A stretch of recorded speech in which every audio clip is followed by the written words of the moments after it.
கோவை மாவட்ட வாடகை குடியிருப்போர் நலச்சங்கத்தின் சார்பில் கோவை உப்பிலிப்பாளையம் பகுதியைச் சேர்ந்த ஏழை மக்களுக்கு வீட்டு வசதி மனை பட்டா வழங்கக் கோரி கோவை மாவட்ட ஆட்சியரிடம் மனு.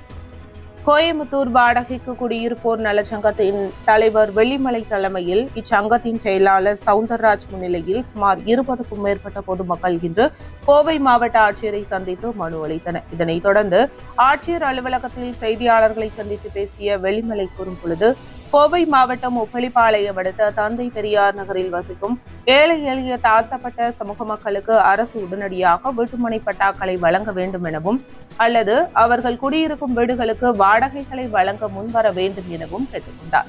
ஏழை எளிய மக்கள் நீண்ட நாட்களாக வசிக்க இடமின்றி தவித்து வருகின்றனர். இவர்களுக்கு உடனடியாக அரசு அதிகாரிகள் நிலங்களை வழங்க அதற்கான இடங்களை ஒதுக்க முன்வர வேண்டும் என்று கேட்டுக்கொண்டார். வாடகை வீட்டில் தலைமுறையாக வசிக்கும் அருந்ததியினர் சமூக மக்களுக்கு அரசு இடங்களை வழங்கி வருகிறது. ஆனால் இவற்றை அதிகாரிகள் உடனுக்குடன் வழங்காமல் காலம் தாழ்த்தி வருகிறது, வேதனை அளிக்கிறது.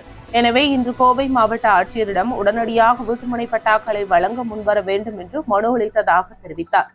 இந்த நிகழ்ச்சியில் தந்தை பெரியார் நகரைச் சேர்ந்த 20க்கும் மேற்பட்ட பெண்கள் கலந்து கொண்டனர் என்பது குறிப்பிடத்தக்கது.